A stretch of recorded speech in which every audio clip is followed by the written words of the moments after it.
Hello everyone, welcome to RK tutorial. So guys, ఈరోజు మనము daily current affairs జీకేలో భాగంగా 26 27 ఫిబ్రవరి 2025కు సంబంధించి మోస్ట్ ఇంపార్టెంట్ కరెంట్ అఫైర్స్ని చూద్దాము. అంతేకాకుండా మహాశివరాత్రి సందర్భంగా మన యాప్లో మరి ఏపీపీఎస్సి గ్రూప్ 2 కావచ్చు, పోలీస్ కావచ్చు, ఇతర డిపార్ట్మెంట్స్ లైక్ ఫారెస్ట్ డిపార్ట్మెంట్ కావచ్చు, ఎండోమెంట్ డిపార్ట్మెంట్ కావచ్చు, వీటన్నిటికి సంబంధించి లాంగ్ టర్మ్ బ్యాచ్ అయితే స్టార్ట్ కావడం జరిగిందండి. లాంగ్ టర్మ్ బ్యాచ్ ఇప్పుడు కనుక ఈ బ్యాచ్లో మీరు జాయిన్ అయితే 1 year వ్యాలిడిటీ అయితే ఇవ్వడం జరుగుతుందండి. ఓకేనా, 1 year వ్యాలిడిటీ అయితే ఇవ్వడం జరుగుతుంది. జస్ట్ 499 రూపీస్కి మీకు అన్నీ కూడా ఉంటాయండి. ఇందులోనే ఆన్లైన్ క్లాసెస్ ఉంటాయి, టెస్ట్ సిరీస్లు ఉంటాయి, పీడిఎఫ్ మెటీరియల్ కూడా ఉచితంగా అందచేయడము జరుగుతుంది. గ్రాండ్ టెస్ట్లు కూడా ఎగ్జామ్ టైంలో రావడము జరుగుతుంది. మంచి అవకాశం అండి. లాంగ్ టర్మ్ బ్యాచ్లో జాయిన్ అవ్వండి ప్రతి ఒక్కరు కూడా. ఏ విధంగా జాయిన్ అవ్వాలి?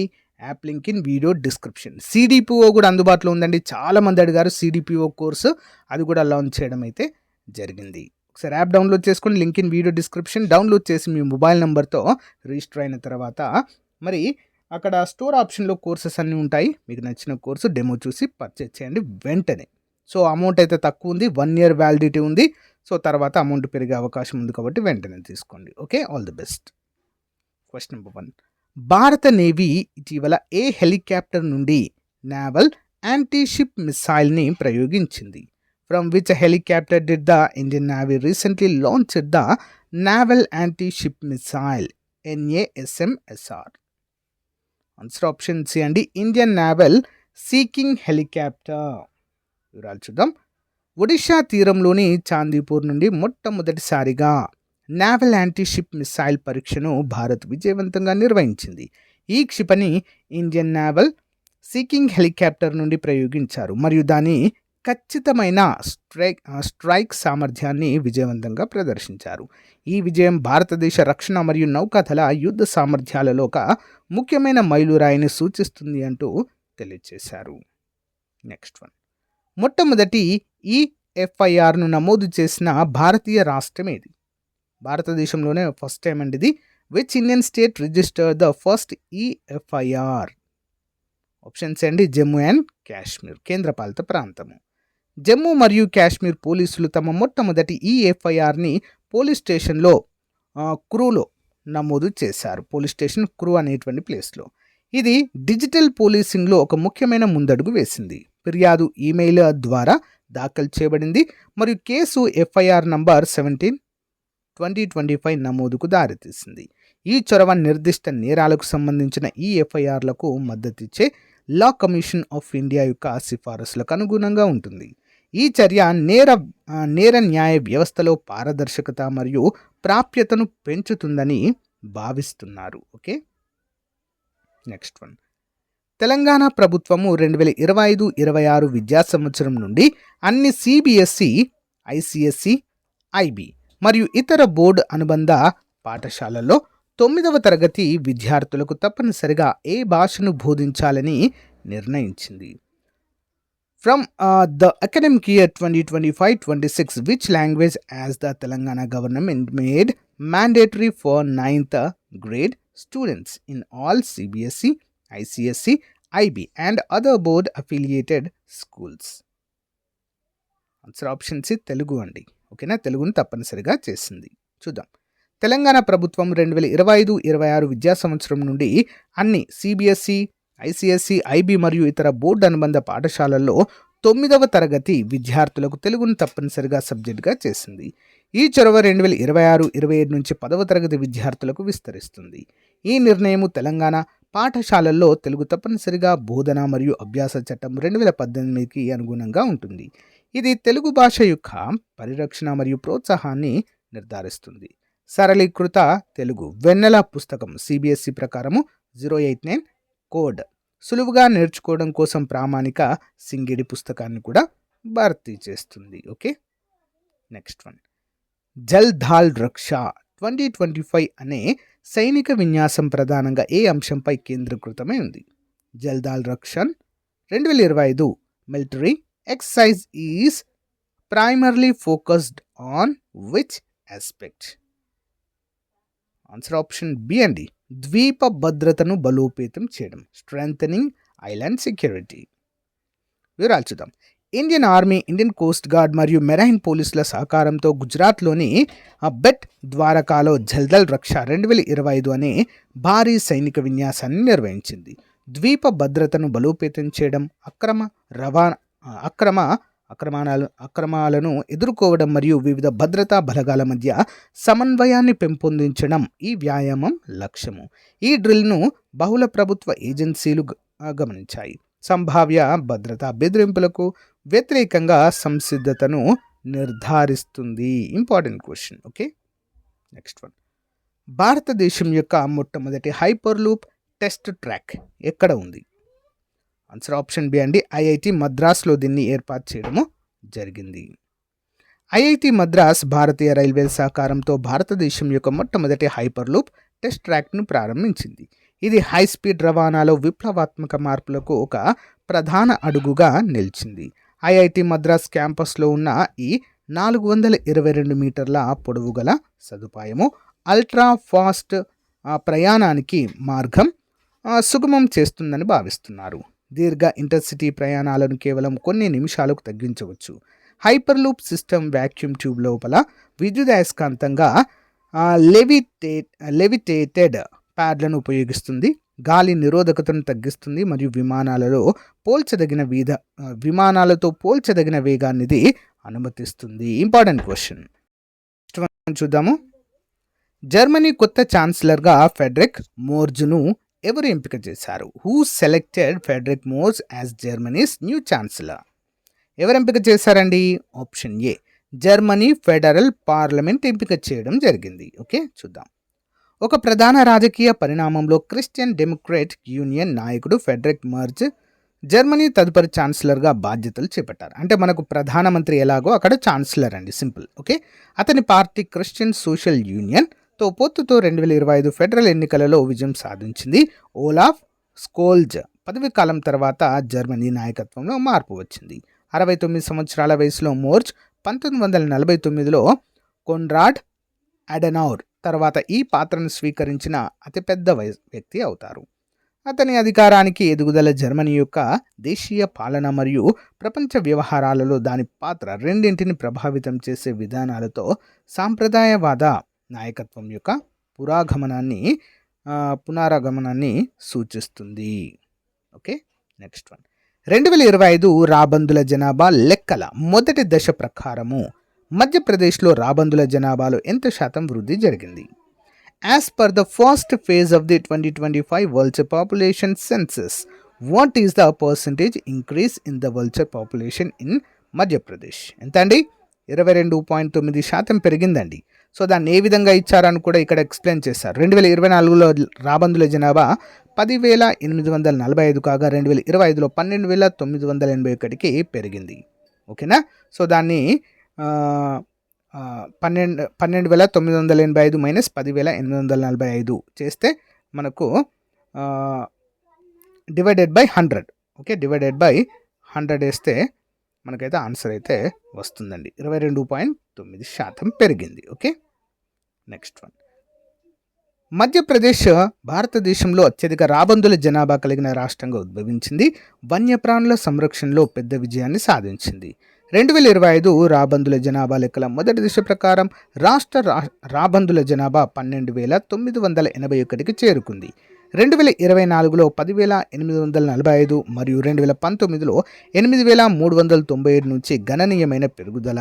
ఈ స్థిరమైన పెరుగుదల సంవత్సరాలుగా అమలు చేయబడిన పరిరక్షణ చర్యల ప్రభావాన్ని హైలైట్ చేస్తుంది.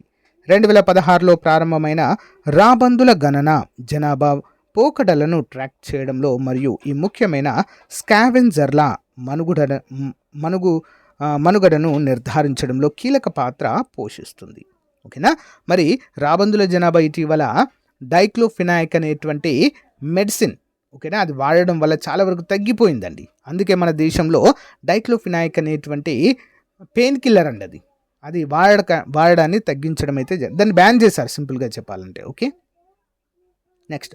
ఎథీనా అనే రోబోటిక్ మూన్ ల్యాండర్ ప్రయోగం నాసా యొక్క ఏ ప్రోగ్రాంలో భాగంగా ఉంది? Athena robotic moon lander mission is a part of which NASA program? Answer option B అండి, కమర్షియల్ లూనార్ పేలోడ్ సర్వీస్. వివరాలు చూద్దాం. రోబోటిక్ మూన్ ల్యాండర్ ఎథీనా టెక్సాస్కు చెందిన ఇంట్యూటివ్ మిషన్ల కోసం రెండవ చంద్ర మిషన్ను సూచిస్తూ అంతరిక్షంలోకి ప్రయోగించడానికి సిద్ధంగా ఉంది. ఈ మిషన్ ఫిబ్రవరి 2024లో సంస్థ యొక్క చారిత్రాత్మకమైన మొదటి ప్రైవేట్ చంద్రుని ల్యాండింగ్ను అనుసరిస్తుంది. ఎథీనా చంద్రుని యొక్క దక్షిణ ధ్రువ ప్రాంతంలోని ఉపరితల నీటి కోసం చంద్రనేల యొక్క రసాయన కూర్పును అధ్యయనం చేయడానికి మరియు శోధించడానికి శాస్త్రీయ పరికరాలను తీసుకువెళ్తుంది. ఇది నాసా యొక్క కమర్షియల్ లూనార్ పేలోడ్ సర్వీస్ ప్రోగ్రాంలో భాగంగా ఇది ప్రైవేట్ సెక్టార్ చంద్ర అన్వేషణను ప్రోత్సహిస్తుంది. ఇంపార్టెంట్. నెక్స్ట్ వన్, ఇటీవల ఢిల్లీ శాసనసభ స్పీకర్గా ఎవరు ఎన్నికయ్యారు? Who was recently elected as the speaker of the New Delhi legislative assembly? ఎవరండి? విజేందర్ గుప్తా. ఒక ప్రధాన రాజకీయ పరిణామంలో భారతీయ జనతా పార్టీ నాయకుడు విజేందర్ గుప్తా ఫిబ్రవరి 20, 2025న ఢిల్లీ శాసనసభ స్పీకర్గా ఎన్నికయ్యారు. గుప్తా ఒకప్పుడు ప్రతిపక్ష నేతగా బహిష్కరణకు గురైన సభలోనే బాధ్యతలు స్వీకరించినందున అతని ఎన్నిక బీజేపీకి మాత్రమే కాకుండా ఢిల్లీ శాసనసభ చరిత్రకు కూడా ముఖ్యమైనదిగా చెప్పుకోవచ్చు. Next one, central industrial security force ఇటీవల అరక్కోణంలోని రిక్రూట్స్ ట్రైనింగ్ సెంటర్లో ఏ చోళరాజుకు గౌరవంగా పేరు మార్చింది? రిక్రూట్ ట్రైనింగ్ సెంటర్ యొక్క పేరును మార్చారండి. ఏ చోళరాజు పేరు పెట్టారు దీనికి అనేది చూద్దాం. Which Chola king was recently honoured by renaming the CISF recruit training centre in Arakkonam? ఎవరి పేరండి? Option B, Rajaditya Cholan. వివరాలు చూద్దామండి.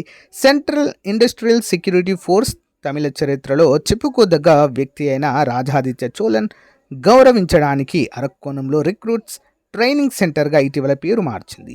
ఈ పేరు మార్చడం ఫిబ్రవరి 24, 2025 నుంచి అమల్లోకి వస్తుంది. 949 CEలో తకోలం యుద్ధంలో ప్రాణాలు కోల్పోయిన చోళ యువరాజు జ్ఞాపకార్థం ఈ యుద్ధము చోళులు మరియు రాష్ట్రకూటుల మధ్య జరిగిన సంఘర్షణ గుర్తుగా ఉంది. రాజాదిత్య వారసత్వము తమిళ వారసత్వం గురించి గర్వించేలా కొనసాగుతుంది. నెక్స్ట్ వన్, భారతదేశం ఇటీవల గగనతలం నుండి విజయవంతంగా ప్రయోగించిన నౌకా విధ్వంసక క్షిపణి ఏ హెలికాప్టర్ నుంచి ప్రయోగించారు?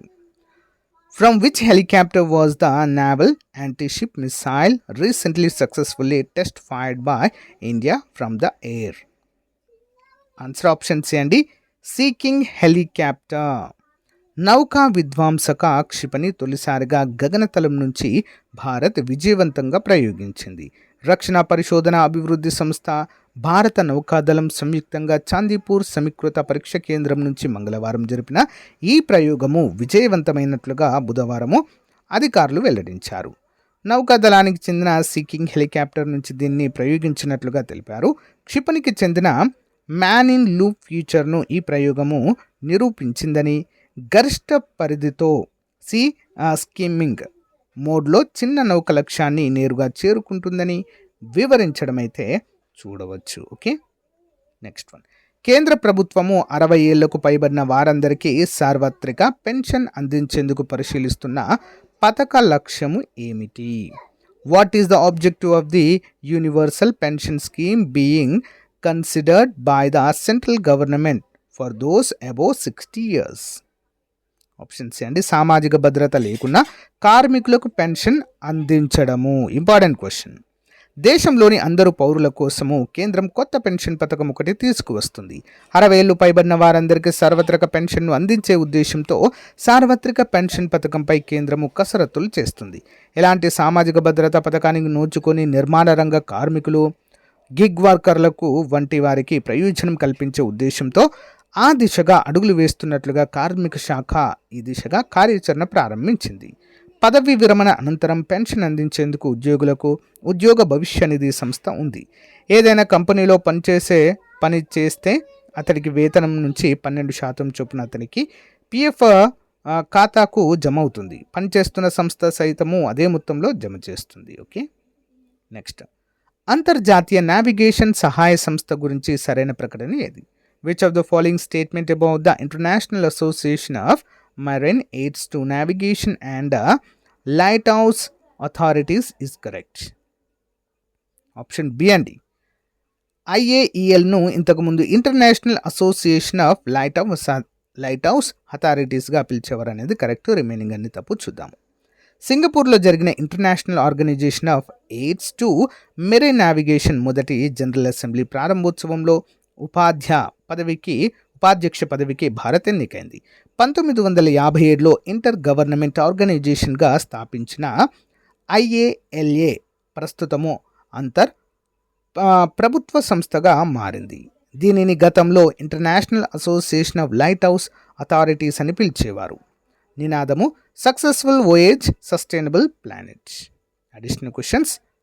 పరంబికులం టైగర్ రిజర్వ్ ఏ రాష్ట్రంలో ఉంది? Parambikulam tiger reserve is located in which state? Option B Kerala. Javelin anti tank guided క్షిపణి ఏ దేశం అభివృద్ధి చేసింది? Javelin anti tank guided missile has been developed by which country? Option A United States. ఫిబ్రవరి 2025లో భూకంప సమూహం కారణంగా ఏ దేశము అత్యవసర పరిస్థితిలో ఉంచబడింది? Which country has been placed under a state of emergency due to an earthquake swarm in February 2025? Option B అండి గ్రీస్. వార్తల్లో కనిపించే సౌపర్ణికా నది ఏ రాష్ట్రం గుండా ప్రవహిస్తుంది? Sauparnika river which was seen in news of flows through which state? Karnataka. PM Aasha పథకం యొక్క ప్రాథమిక లక్ష్యం ఏంటి? What is the primary objective of the PM Aasha scheme? Option D అండి రైతుల ఉత్పత్తులకు లాభసాటి ధరలను నియంత్రించడానికి.